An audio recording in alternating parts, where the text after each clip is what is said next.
তো good morning, সবাই কেমন আছো? সবাইকে জানি শুভ সকাল। এখন বাজে বেলা 10:30। এখন দেখো আমি রান্না করছি। এখানে আছে তোমার লোটে মাছ নিয়ে এসেছিলাম। এই লোটে মাছটা আমার খেতে ভালো লাগে না, এটা নিয়ে এসেছিলাম হাজব্যান্ডের জন্য। একটাই এনেছিলাম, ভাবলাম একে মানে পিস পিস করা ছিল, দোকানদার কেটে দিয়েছিল। ভাবছিলাম যে মানে গোটা গোটাই ভেজে দিয়ে তারপরে ঝাল করব সর্ষে বাটা দিয়ে। তারপরে ভাজতে গিয়ে দেখলাম একেবারে উঠছেই না কড়া থেকে। তো এই জন্য কি করেছি, ঘেটে দিয়েছি। ঘেটে দিয়ে এই পেঁয়াজ দিলাম, কাঁচা লঙ্কা দিলাম, একটু টমেটো দিলাম, আর এই যে ধনে পাতাগুলো একটু বেছে শেষে দেব।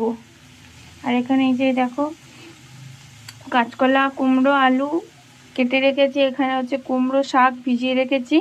কুমড়ো শাক এইগুলো দিয়ে, এই সবজিগুলো দিয়ে কুমড়ো শাকের তরকারি করব। আর এইটা হচ্ছে, এটা আমি খাবো না, আমার তরকারি আছে, দুপুরের তরকারি হয়ে গেছে।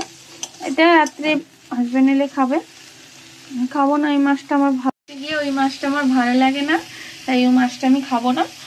আর এটা হাজব্যান্ডের জন্য নিয়েছিলাম। ও বলছিল সকালে, যে মেয়েকে আনতে গেছিলাম স্কুল থেকে, ও বলছিল যে তুমি কিছু যদি সমুদ্রের মাছ পাও তো নিয়ে আসবে।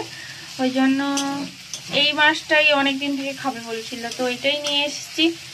আমাদের এখানে মানে এখন এই মাছটার একটু দাম বেশি, তোমার 200 টাকা করে চলছে। কারণ হচ্ছে এখন বিয়ের সিজন চলছে, তো এখন এই মাছটা ওই কি বলে, ওই ফিশ টিঙ্গার ওই রকম টাইপের কিছু মানে করতে হচ্ছে, মানে লেগে যাচ্ছে। ওই জন্য এই মাছটার দাম বেড়ে গেছে। এই মাছটার কেন, বিয়ের সিজন তো এখন তোমার ক্যাপসিকাম, বিনস, গাজর সবেতেই দাম বেড়ে গেছে। আর এই দেখো একটা ব্রণ বেরিয়েছে, পেকে গেছে, এটা এখনো ফাটেনি, ব্যথা, খুব ব্যথা। আর এই দেখো এই যে এইখানটায় আর একটা ওইখানটায় হালকা করে কি হয়েছে না, সেদিন ডাল রান্না মানে ওই সবজি দিয়ে ডাল রান্না করছিলাম, কড়াতে হচ্ছে প্রেসার কুকারে করছিলাম। তো ফোড়ন দিয়েছি, লঙ্কা টঙ্কা দিয়ে দিয়েছি, তারপরে সবজি দিয়ে দিয়েছি, দিয়ে করে না কি জানি ওই ছিটে এলো, দিয়ে যে হয়ে গেছে, তেল ছিটে এসেছিল, এরকম হয়ে গেছে। আর ঠিক হয়ে যাবে, কি আছে, রান্না করলে একটু ছাকা পোড়া খেতেই লাগে, তাই না? হোক, তোমরা এখন বেশি করবো না, আজকে আমার টিফিন হয়ে গেছে। আর এরা কবে বলো তো, কোন এর আগের দিনের ব্লগটায় না তার আগের ব্লগটায় হচ্ছে বলছিলাম যে আমার এখানে এসে পরিচয় হয়েছিল ওই বান্ধবীটার ছেলের জন্মদিন ছিল, তো ওই দিয়ে গেছিলো, ওইটা বলছিলাম। হচ্ছে তো কালকে হচ্ছে তাকেই হচ্ছে তোমার বলি না, ওর টিফিন কৌটাগুলো পড়েছিল, আমি বলছি না টিফিন কৌটা ওগুলো দিতে হবে, দিয়ে হচ্ছে ওইগুলো একটু ফ্রাইড রাইস আর চিকেন কষা করে দিয়েছিলাম। ওইটাই একটু ফ্রাইড রাইসটা ছিল কালকে, ওইটাই খেয়েছি সকালে। তো আর তোমাদের কার কার কি টিফিন হয়েছে বলো কমেন্ট করে।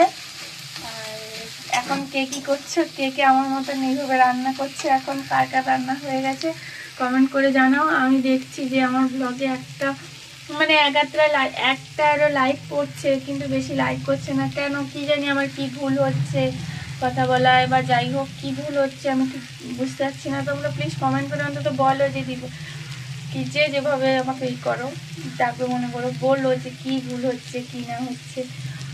তোমরা কেউ লাইক করছো না, তাও দেখছি 2-10 জন দেখছে, কিন্তু কেউ লাইক করছে না। লাইক করো, হচ্ছে কমেন্ট করো, যে লাইক না করো অন্তত কমেন্ট করে জানাও যে ভুলটা কোথায় হচ্ছে, আমি তো শুধরাবো না সেই জিনিসটা। হোক, আর কি বলবো, ইচ্ছে হলে কমেন্ট করো, নাহলে জোর করে তো করাতে পারবো না। চলো, কে কী করছো হোক, সবাই নিশ্চয়ই ভালো আছো, সুস্থ আছো, আমিও মোটামুটি ভালো আছি। মেয়ের পরীক্ষা ডান হয়ে গেছে, এখন কয়েকদিন রেস্ট, আবার 4 তারিখ থেকে ক্লাস শুরু হবে। তার আগে আবার রেজাল্ট বেরোবে, ভর্তি আছে 26 তারিখে রেজাল্ট বেরোবে। তারপরে ভর্তি আছে, আবার শুরু হবে।